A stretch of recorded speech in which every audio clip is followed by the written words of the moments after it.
ॐ नमः सिद्धेभ्यः। ॐ नमः सिद्धेभ्यः। ॐ नमः सिद्धेभ्यः। रणमेदोड़े सव्य सिद्धे झाणुत्तम खब दीह दीह संसारे। दस दस दो दौड़ा जिड़े दस दो अणु पेहणम बोक्षे। णमो अरिहंताणम णमो सिद्धाणम नमो आयरियाणम नमो वज्रायाणम णमो लोहे सवसाहुणम। अनंतानंत सुधीर परमेष्टि भगवान की, प्रथम तीर्थंकर आदिनाथ भगवान की, शांतिनाथ भगवान की, चौबीसों भगवान की, आचार्य श्री 108 श्री कुंद कुंद देव स्वामी की, आचार्य श्री 108 आदि सागर जी महावीर कीर्ति विमल सागर जी गुरु महाराज की, परम पूज्य तपस्वी सम्राट आचार्य गुरुदेव सन्मति सागर जी गुरु महाराज की, परम पूज्य परंपराचार्य श्री 108 सौभाग्य सागर जी गुरु महाराज की, अहिंसा मह विश्व धर्मों की जय।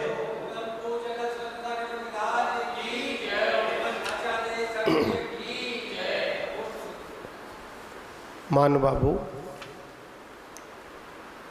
हम सभी लोग भारत स्वर्णपेखा ग्रंथ का वाचन कर रहे हैं, जिसमें वह आचार्य कुंद कुंद देव स्वामी ने जो चिंतन की धारा को दिया,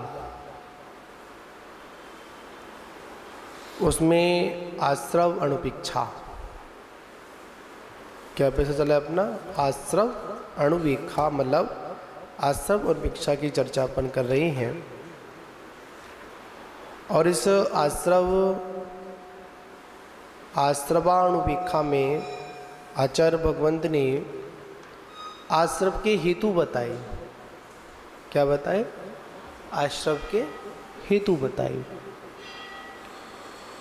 जैसे हम लोग प्रतिदिन सुनते हैं, बिना कारण के कार्य नहीं होता, बिना हेतु के कार्य की सिद्धि नहीं होती।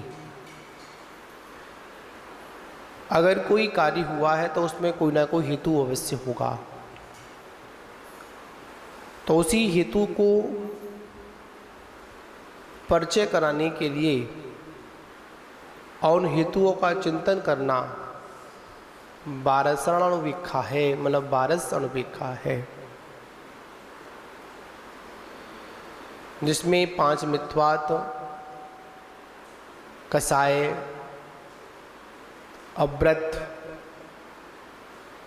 और 15 योग या 15 प्रमाद और 25 कसाय, तो ये हमारे क्या बन जाते हैं? आश्रव के हेतु बनते हैं। इसमें कल हम लोगों ने समझा, जो योग भी दिए गए थे, मन योग, वचन योग, काय योग, और इसमें योग में शुभ और अशुभ के भेद से वर्णन किया गया था। तो इसमें मन योग संबंधित, कौन सा? मन योग संबंधित विषय चल रहा था, जिसमें हमारी संज्ञा का वर्णन आया, जिसमें हमारी लेशाओं का वर्णन आया, और उसी मन योग के और भी भेद करते हुए इन कसायों को मन योग से किस प्रकार जोड़ा गया, मन योग में क्या क्या आता है। तो भावाश्रव की बात चल रही थी, तो भावाश्रव में मन योग भी उसमें आता है। तो यहाँ पर अगली गाथा के माध्यम से और मन योग को और मजबूत करने का प्रयास किया गया। रागो दोषो मोहो हासादीनो कसाय परमाणु थूलो वा सुमो वा असु मणोतीय या जिणा वेदंती। आचार्य कुंद स्वामी अपनी इस 12 श्रवणोपेक्षा ग्रंथ में आश्रवणोपेक्षा में बोल रहे हैं, रागो राग, 200 माने द्वेष, ठीक, मोह मतलब मोह, हस्तादि मतलब हास्य रति अरति भय शोक जुगुप्सा, स्त्रीवेद पुरुषवेद और नपुंसकवेद, 9 कसाय परिणामों मतलब ये 9 कसाय के परिणाम होते हैं। कौन कौन से होते हैं? पहला तो क्या बोलते हैं, राग द्वेष और मोह। उसके बाद क्या कह दिया, हास्यादि मतलब हास्यादि मतलब क्या हुआ, 9 कसाय, हास्य रति अरति भय शोक जुगुप्सा स्त्रीवेद और पुरुषवेद, ठीक। थूलो मतलब हुआ चाहे वो स्थूल रूप से हो, सूक्ष्म हो, और चाहे वो सूक्ष्म रूप से हो, वो सब क्या है, अशुभ माणो मतलब अशुभ मन योग रूप हैं। कैसा? अशुभ मन योग हैं। और ये अशुभ मन योग है, ये किसने कहा? तो आचार्य कहते हैं जिणा वेदंती, ऐसा जिनेन्द्र भगवान ने कहा है। देखिए यहाँ पर जो भी वर्णन है वो सब किसके द्वारा प्रतिपादित है? जिनेन्द्र भगवान के द्वारा प्रतिपादित है। क्योंकि जब भी कोई आचार्य भगवंत किसी प्रकार का वर्णन करते हैं, वह किसको लेकर करते हैं, किसका हवाला देते हैं, कहाँ से प्राप्त हुआ? अनंत भगवान से प्राप्त हुआ। कौन से भगवान से? अनंत भगवान से प्राप्त हुआ। और अनंत भगवान में भी जो प्रथम श्रेणी की जो अनंत जो पुण्य प्रकृति के अनुसार, जैसे केवलियों के ज्ञान में, केवलियों की चर्या में किसी भी प्रकार का कोई भी फर्क नहीं होता है, चाहे वो तीर्थंकर केवली हो और चाहे वो सामान्य केवली हो। उनके गुण स्थान में कोई भी ऐसा नहीं है कि तीर्थंकर केवली है तो उनकी ज़्यादा कर्म प्रकृतियों का क्षय हो गया और जो सामान्य केवली है उनकी कम प्रकृति नहीं।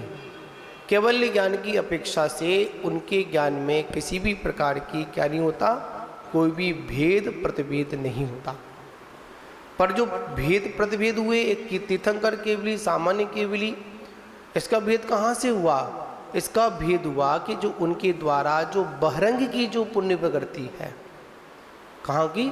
बहरंग की जो विभूति है, उस विभूति से हमने क्या कह दिया, जिसके साथ में अधिक पुण्य है उसे हम क्या बोल देते हैं, उसको अपन सौधर्मिंद्र ने क्या कर दिया, सम्मोषण की रचना कर दी। और सौधर्मिंद्र की आज्ञा से विशेष जो पुण्यशाली आत्मा थे जिनके साथ 5 कल्याणक जुड़े थे, उनको हमने क्या बोल दिया, हमने तीर्थंकर केवली बोल दिया। और एक बात और है, तीर्थंकर 5 कल्याणक वाले भी होते हैं, 3 कल्याणक वाले भी होते हैं और 2 कल्याणक वाले भी होते हैं। पर 1 कल्याणक वाला और 4 कल्याणक वाले तीर्थंकर नहीं होते हैं, ठीक।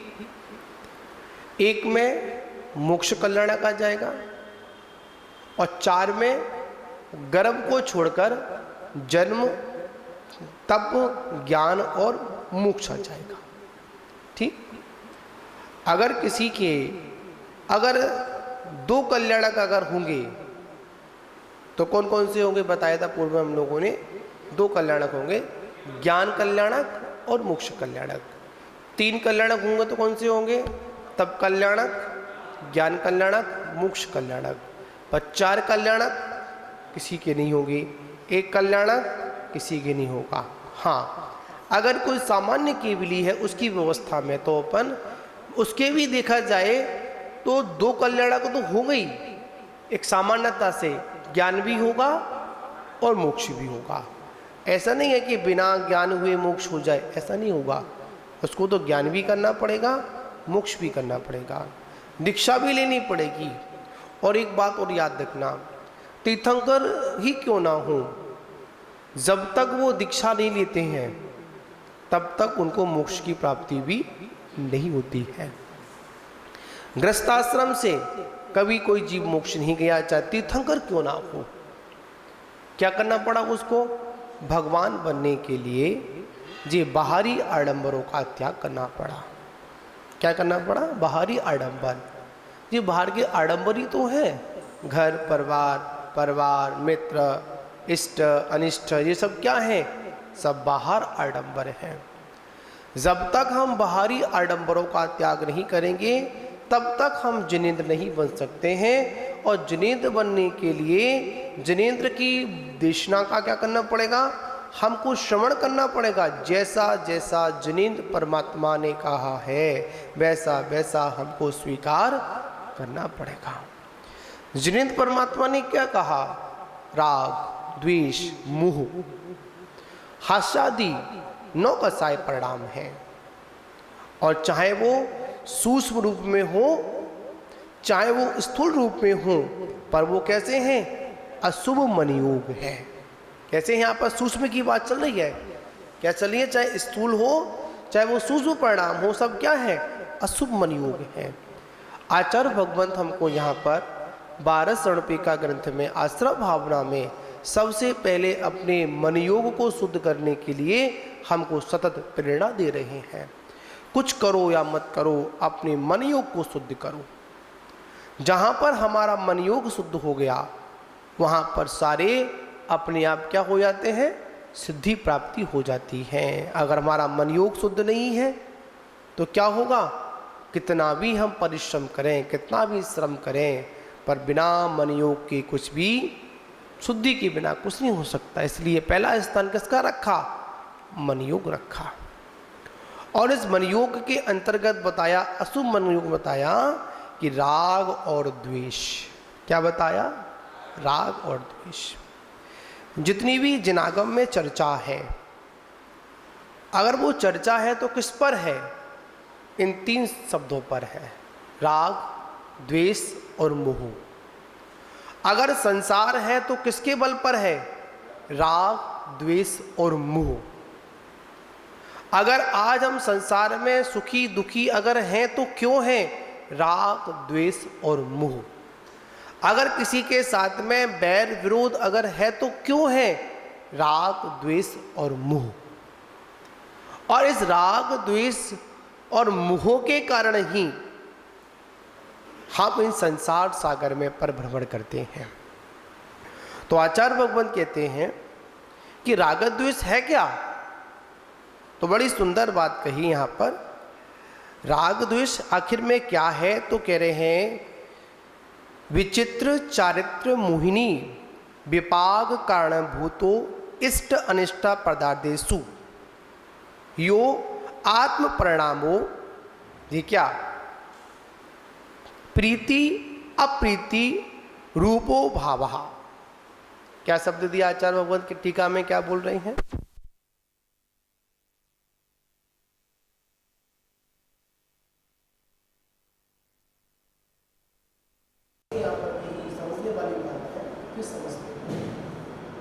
राग द्वेषु मतलब राग और द्वेष, आखिर में क्या परिभाषा बता रहे हैं? विचित्र चारित्र मोहिनी। ये मोहिनी कर्म क्या है? मतलब विचित्र चारित्र मोहिनी कर्म विपाको और विपाक कारणभूतो। मतलब कह रहे हैं कि विचित्र चारित्र मोहिनी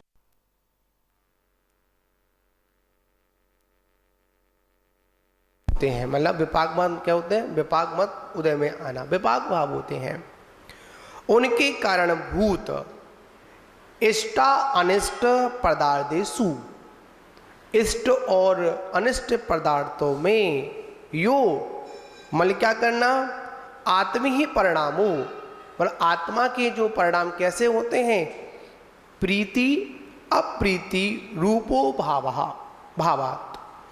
तो कह रहे हैं, अब यह पूरा समझते हैं, विचित्र चारित्र मोहिनी कर्म के उदय से रस विपाक के कारण इष्ट और अनिष्ट है ना, इष्ट और अनिष्ट पदार्थों में जो आत्मा के, किसके, आत्मा के क्या होते हैं,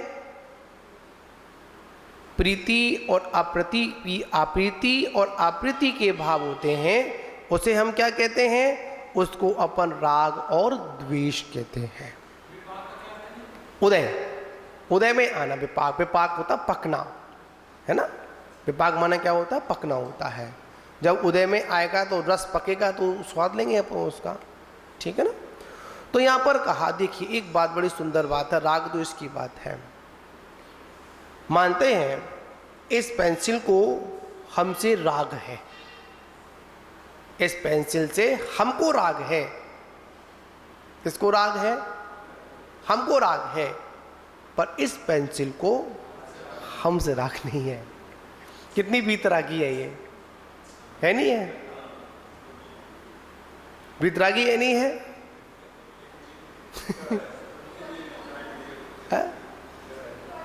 हाँ अजीब है ना। अजीब होता हुआ भी ये हमको संकेत दे रहा है, संबोधन दे रहा है। जब मैं तुमसे राग द्वेष नहीं करता हूं तो तुम मुझसे राग द्वेष क्यों करते हो। संबोधन, अपने आत्मा को समझाने के भाव। अजीब है, फिर भी हमको क्या दे रहा है, एक चेतन उपदेश दे रहा है। जो चेतन को संबोधन करने वाला उपदेश दे रहा है, हित का उपदेश दे रहा है। कभी कभी कभी कभी अचेतन वस्तु भी क्या करती है, हमारे ऊपर उपकार करती है। हमेशा ऐसा नहीं होता कि अचेतन वस्तु हमारा अहित ही करती है, नहीं, कभी कभी चेतन वस्तु हमारा उपकार भी करती है, समझे ना। अब देखिए, हमारी आवाज मानते कम है, आप तक पहुंचाने के लिए माइक अचेतन है ना, फिर भी उपकार कर रहा ही नहीं कर रहा आपके ऊपर। हमारे ऊपर उपकार है नहीं है, ये जिनवाणी है, जिन वचन लिपिबद्ध किए गए, ये चेतन है या अचेतन है, ये तो चेतन है ना। जो शब्द वर्णना क्या है, दिव्य धुनी क्या है, अचेतन है, चेतनता नहीं है ना। फिर भी वो हमारे कर्ण में जाते हैं, हमारे कानों में जाते हैं, तो कैसा काम करते हैं, वो चेतन जैसा काम करते हैं। अचेतन होते हुए भी हमारे चेतन को क्या करते हैं, संबोधन करते हैं। राग द्वेष करना इस आत्मा का स्वभाव नहीं है।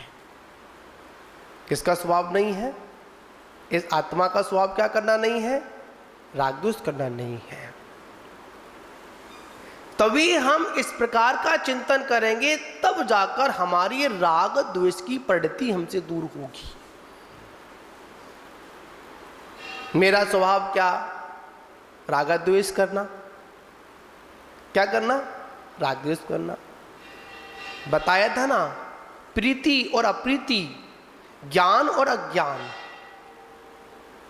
क्या प्रीति अप्रीति, ज्ञान और अज्ञान और राग और द्वेष, ये युगपत होते हैं, एक के साथ एक होते हैं। हमको पता नहीं चलता है कि सामने वाले से प्रीति हुई है तो पर उससे जुड़ी हुई जो अन्य पदार्थ है ना, उनसे क्या हो जाएगी, हमारी अप्रीति होगी।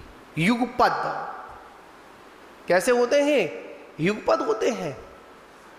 जैसे समझिए, लाइट कमरे में नहीं है, है ना, बटन दबाया,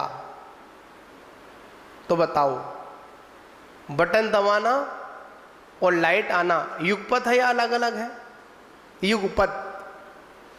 इधर दीपक जला, उधर अंधकार गया।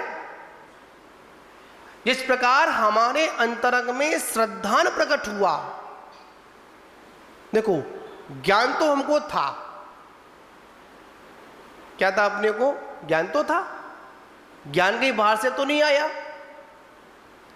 श्रद्धा भी कहां थी, श्रद्धा भी अंदर थी, श्रद्धा ही बाहर से नहीं आई थी। चारित्र्य भी कहां था, चारित्र्य भी स्वयं ने किया, बाहर से कुछ नहीं आया। हाँ, बाहर से अगर कुछ आया तो मात्र एक संबोधन आया। क्या आया? संबोधन आया। एक पुद्गर वर्गणा। कौन सी वर्गणा थी? शब्द क्या है? पुद्गर वर्गणा। और जब पुद्गर वर्गणा जब आई तो क्या हुआ? तुरंत हमारे कर्ण इंद्रिय का विषय बना।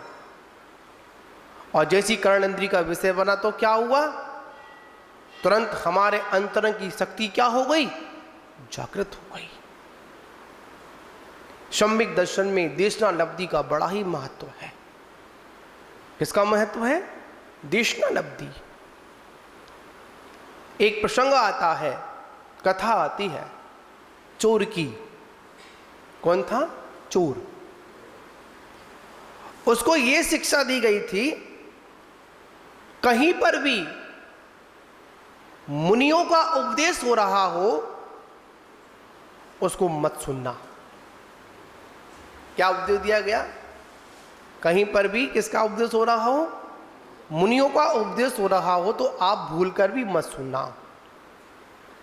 जो बचपन से संस्कार दिए गए थे तो संस्कार थे, जब वो मंदिर से निकलता था या कहीं सभा हो रही होती, कहाँ संतों का प्रवचन हो रहा होता, तो कानों में क्या डाल लेता था? उंगली डाल ली उसने। तो एक दिन क्या हुआ, वो बहुत बड़ी चोरी करने जा रहा था। इसको कहते हैं काल लब्धि। क्या कहते हैं इसको अपन? इसको कहते हैं काल लब्धि।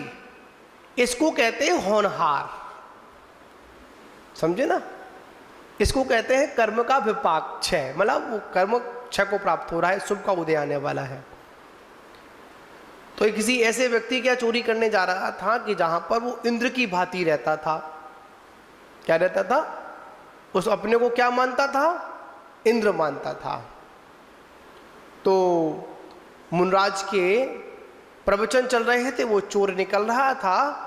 और चोर निकलते निकलते क्या हुआ, जैसे ही निकला तो धोखे से उसके पैर में उसी दिन क्या लग गया? एक कांटा लग गया।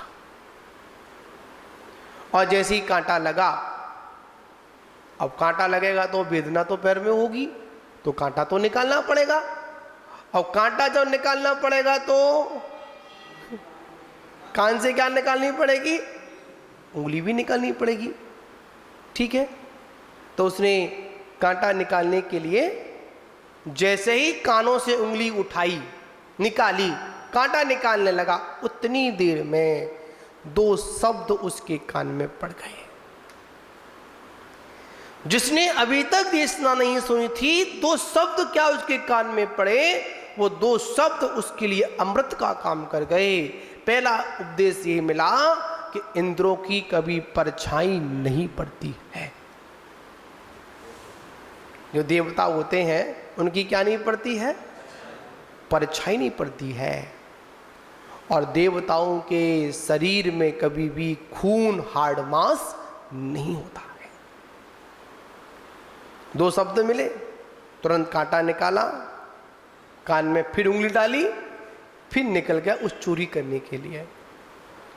तो चोरी करने के लिए गया तो इंद्र जो मानता था अपने को, और जैसे इंद्र को देखा तो उसकी क्या पड़ने लगी?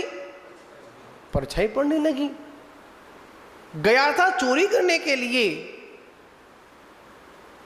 पर क्या ध्यान आ गया? संत के वचन याद आ गए, अरे इंद्रों की परछाई नहीं पड़ती है। संयोग से कोई बात नहीं, आगे बढ़ा तो उसके शरीर से क्या निकल रहा था? कहीं पर टकरा गया होगा तो कहीं से थोड़ा सा खून निकल रहा था। तो दूसरा वचन भी सिद्ध हो गया। क्या सिद्ध हो गया? कि देवों के खून नहीं निकलता है। दोनों बात सिद्ध हो गई। और जब पता चला ये कोई इंद्र नहीं, ये तो इंद्र की तरह अपना जीवन व्यतीत करता है पर अपने को इंद्र मानता है, तुरंत उस चोर को मुनि के वचनों पर क्या हो गया? श्रद्धान हो गया। मैं बहुत बड़ा अनर्थ कर देता, पर इन दो शब्दों ने मेरे आगे अनर्थ वाले जीवन को, उस अज्ञान भरे जीवन को इन दो शब्दों ने क्या कर दिया? प्रकाशित कर दिया। तुरंत मुनराज के चरणों में पहुंच गया और मुनराज के पास पहुंचकर नमस्कार कर कर सम्यक दर्शन को प्राप्त किया। और सम्यक दर्शन प्राप्त करने के बाद जितना जो ज्ञान था सब कैसा हो गया, है ना? सम्यक ज्ञान हो गया। इसको कहते हैं सम्यक दर्शन की महिमा, इसको कहते हैं पर उपदेश का एक वर्ण, एक पुद्गर प्रगणाति, खाली बस शब्द थे बस। और बंद प्रकृतियों में कर्ण इंद्रिय के विषयों को बंद प्रकृति में नहीं लिया। क्या नहीं लिया? अपन जब पांचों इंद्रियों के विषयों की बात करते हैं तो कर्ण इंद्रिय को बंद प्रकृति के अंतर्गत नहीं लिया गया। वो तो दूसरों के द्वारा श्रवण करने योग्य है। ठीक, तो यहां पर क्या कहा? राग द्वेष। राग द्वेष क्या है? प्रीति अप्रीति। उसके बाद आचार्य और भगवंत कहते हैं निर्विकार शुद्ध आत्मनो विपरीतो।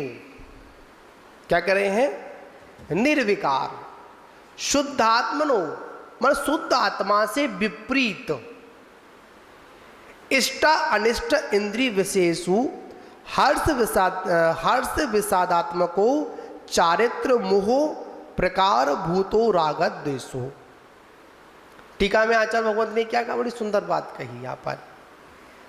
निर्विकार शुद्ध आत्मा, निर्विकार शुद्ध आत्मनो, मतलब आत्मा कैसी है हमारी? निर्विकारी है, शुद्ध आत्मा है। इससे विपरीत, क्या से? इससे विपरीत क्या करता है? विपरीतो मतलब विपरीत, इष्ट अनिष्ट, इष्ट और अनिष्ट इंद्रिय, इंद्रियों में मतलब इंद्रियों के विषयों में क्या करता है? हर्ष विषादात्मको, मतलब हर्ष और विषाद करता है। किसके उदय से करता है? यह चारित्र मोहिनी कर्म के उदय से करता है। कैसे करता है? चारित्र मोहिनी कर्म के दो वेद हैं, राग और द्वेष। कितने वेद हैं? राग द्वेष है। समझे ना? बड़ा सुंदर पकड़ है ये। राग द्वेष मोह हास रति अरति भय शोक जुगुप्सा, स्त्री वेद पुरुष वेद नपुंसक वेद, चाहे वो सूक्ष्म हो और चाहे स्थूल हो, वो सब क्या है? अशुभ मन योग हो, अशुभ मन योग है। सबसे पहले आचार्य जब आपसे आहार लेते हैं तो क्या बोलवाते हैं? मन शुद्धि। क्या बोलवाते हैं? मन शुद्धि। नमहु त्रियोग समार के, क्या आया? नमहु त्रियोग समार के। सबसे पहले कौन सा योग आया? मन योग आया। ये मन बड़ा चंचल है, कैसे तेरा भजन करूं, जितना इसे समझाऊं उतना ही मचल जाए। ठीक है ना? तो हम सभी लोगों को क्या करना है? यहां पर समझना है चारित्र के ही दो भेदों में राग और द्वेष होते हैं। कितने होते हैं? राग और द्वेष होते हैं। ठीक है, आगे का व्याख्यान अपन फिर करेंगे।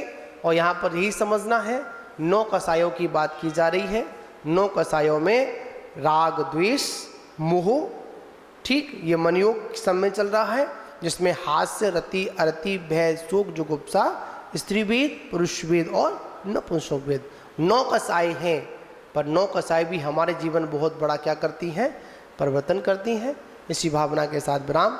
जय बोलो शांतिनाथ भगवान की जय। राग द्वेष और मोह, और इस राग द्वेष और मोह के कारण ही हम इन संसार सागर में परिभ्रमण करते हैं।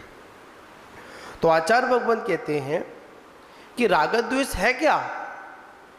तो बड़ी सुंदर बात कही यहाँ पर।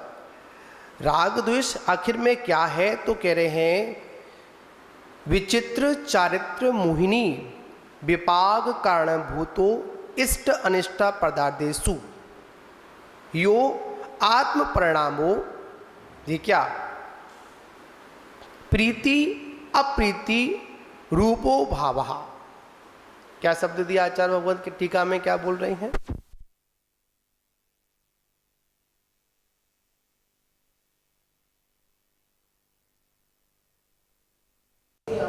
समझने वाली बात है कि समझते राग द्वेषो मतलब राग और द्वेष, आखिर में क्या परिभाषा बता रहे हैं? विचित्र चारित्र मोहिनी। ये मोहिनी कर्म क्या है? मतलब विचित्र चारित्र मोहिनी कर्म विपाको और विपाक कारणभूत। मतलब कह रहे हैं कि विचित्र चारित्र मोहिनी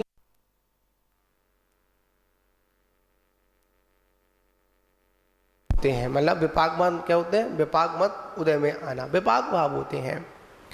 उनके कारणभूत इष्टा अनिष्ट पदार्थेषु, इष्ट और अनिष्ट पदार्थों में यो मतलब क्या करना?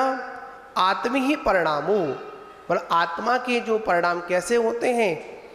प्रीति अप्रीति रूपो भावात। तो कह रहे हैं, अब यहां पूरा समझते हैं, विचित्र चारित्र मोहिनी कर्म के उदय से रस विपाक के कारण इष्ट और अनिष्ट, है ना, इष्ट और अनिष्ट पदार्थों में जो आत्मा के, किसके? आत्मा के क्या होते हैं? प्रीति और अप्रीति और अप्रीति के भाव होते हैं, उसे हम क्या कहते हैं? उसको अपन राग और द्वेष कहते हैं। उदय, उदय में आना। विपाक, विपाक होता पकना, है ना? विपाक माना क्या होता है? पकना होता है। जब उदय में आएगा तो रस पकेगा तो स्वाद लेंगे अपन उसका, ठीक है ना? तो यहां पर कहा, देखिए एक बात बड़ी सुंदर बात है, राग द्वेष की बात है। मानते हैं इस पेंसिल को हमसे राग है, इस पेंसिल से हमको राग है। किसको राग है? हमको राग है, पर इस पेंसिल को हमसे राग नहीं है। कितनी वीतरागी है ये, है नहीं है? वीतरागी है नहीं है?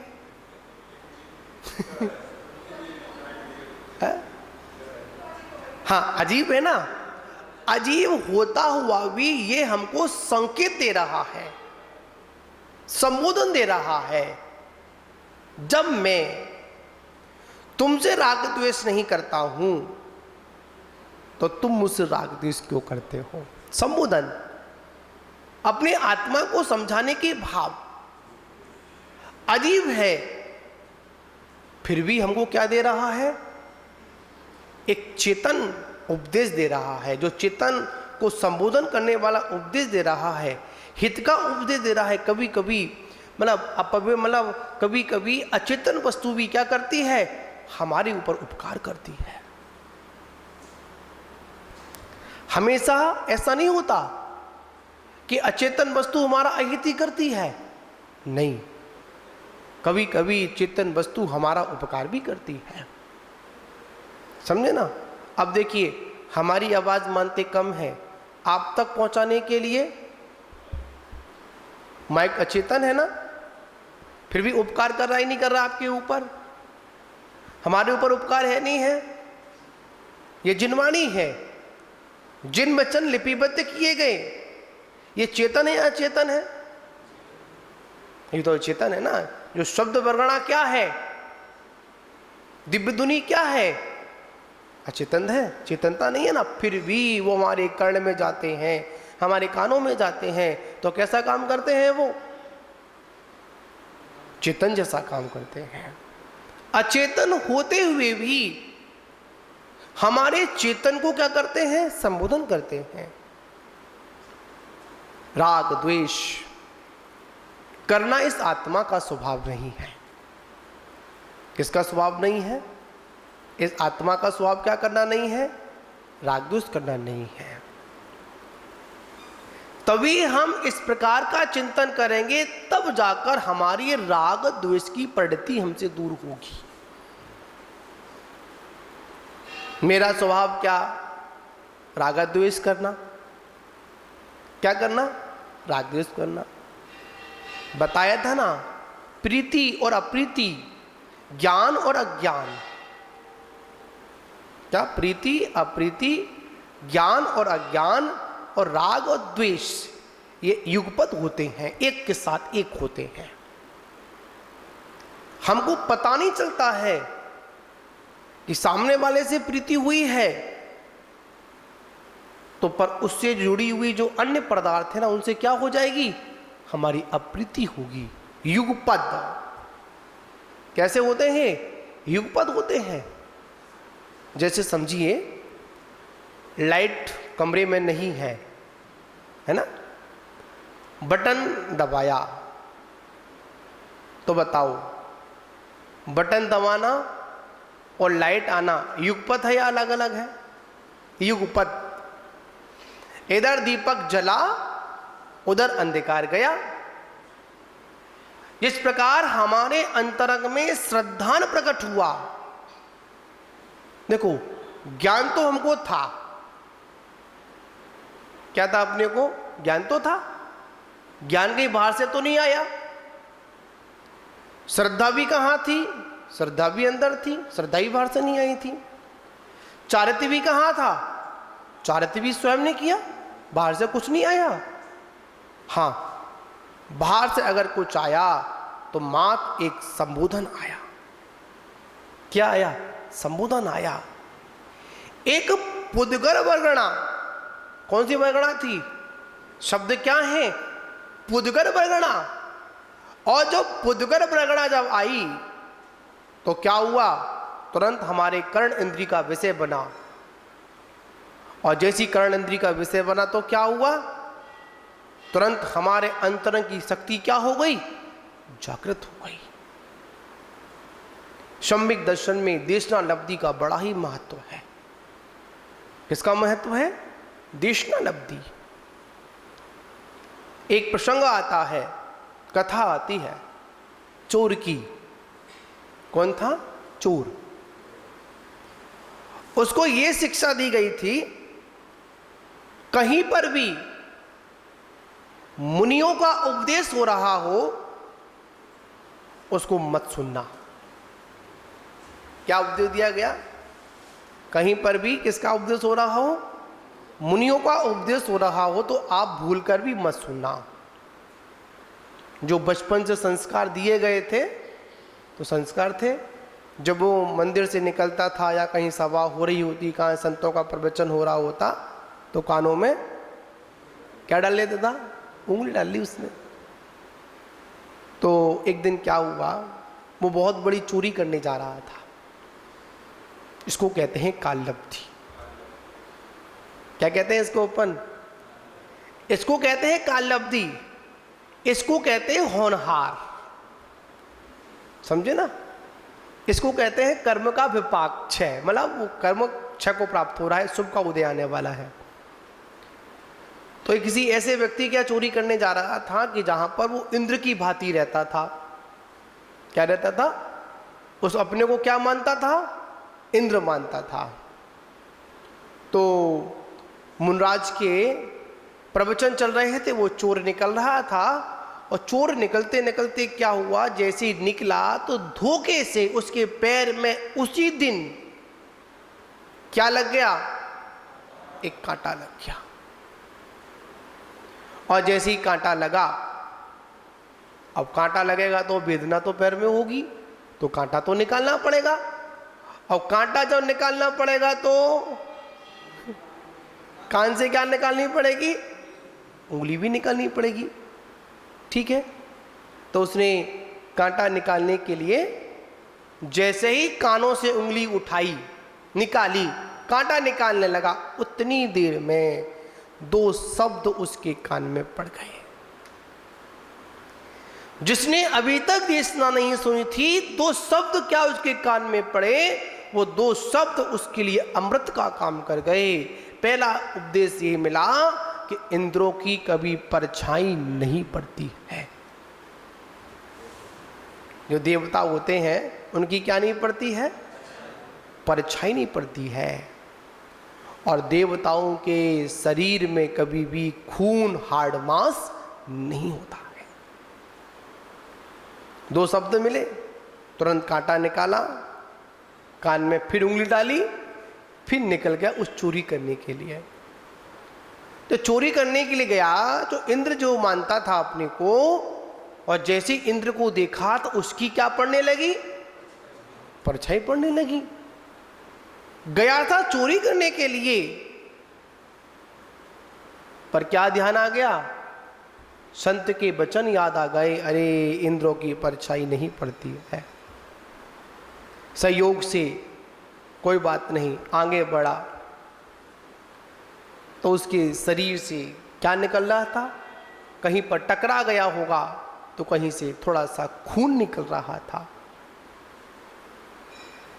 तो दूसरा वचन भी सिद्ध हो गया।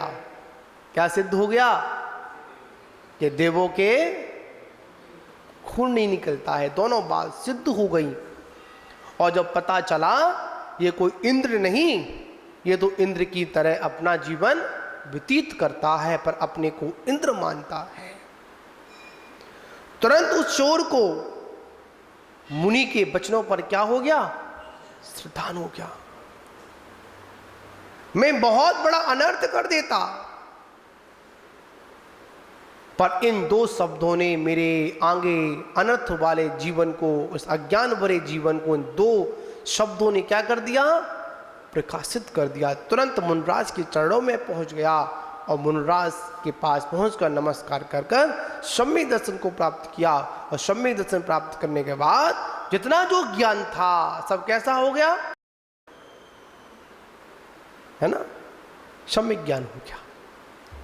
इसको कहते हैं सम्यक दर्शन की महिमा, इसको कहते हैं पर उपदेश का एक वर्ण, एक पुद्गर वर्णाती, खाली बस शब्द थे बस।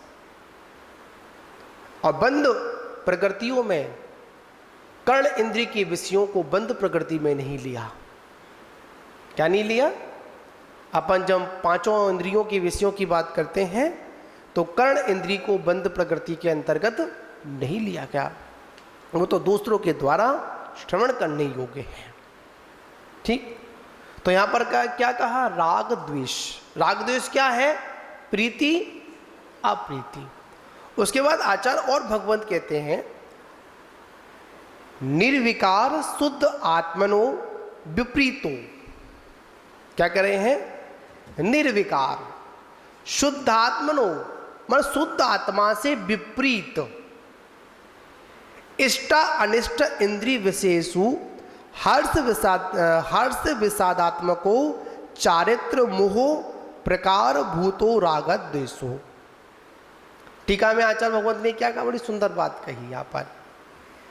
निर्विकार शुद्ध आत्मा, निर्विकार शुद्ध आत्मनो, मन आत्मा कैसी है हमारी, निर्विकारी है, शुद्ध आत्मा है।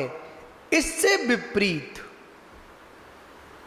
क्या से, इससे विपरीत क्या करता है, विपरीतो मतलब विपरीत, इष्ट अनिष्ट, इष्ट और अनिष्ट इंद्रिय, इंद्रियों में मतलब इंद्रियों के विषयों में क्या करता है, हर्ष विषादात्मको, मतलब हर्ष और विषाद करता है। किसके उदय से करता है, यह चारित्र मोहिनी कर्म के उदय से करता है। कैसे करता है, चारित्र मोहिनी कर्म के दो वेद हैं, राग और द्वेष। कितने वेद हैं, राग द्वेष है, समझे ना, बड़ा सुंदर पकड़ है ये। राग द्वेष मोह हास रति अरति भय शोक जुगुप्सा, स्त्री वेद पुरुष वेद नपुंसक वेद, चाहे वो सूक्ष्म हो और चाहे स्थूल हो, वो सब क्या है, अशुभ मन योग हो, अशुभ मन योग है। सबसे पहले आचार्य जब आपसे आहार लेते हैं तो क्या बोलवाते हैं, मन शुद्धि। क्या बोलवाते हैं, मन शुद्धि। नमहु त्रियोग समार के, क्या आया, नमहु त्रियोग समार के। सबसे पहले कौन सा योग आया, मन योग आया। ये मन बड़ा चंचल है, कैसे तेरा भजन करूं, जितना इसे समझाऊं उतना ही मचल जाए। ठीक है ना। तो हम सभी लोगों को क्या करना है, यहाँ पर समझना है चारित्र के ही दो भेदों में राग और द्वेष होते हैं। कितने होते हैं? राग और द्वेष होते हैं। ठीक है, आगे का व्याख्यान अपन फिर करेंगे। और यहाँ पर यही समझना है 9 कसायों की बात की जा रही है। 9 कसायों में राग द्वेष मोह, ठीक, ये मनयोग समय चल रहा है, जिसमें हास्य रति अरति भय शोक जुगुप्सा स्त्री भेद पुरुष भेद और नपुंसक भेद 9 कसाय हैं। पर 9 कसाय भी हमारे जीवन बहुत बड़ा क्या करती हैं? परिवर्तन करती हैं। इसी भावना के साथ विराम। जय बोलो शांतिनाथ भगवान की जय।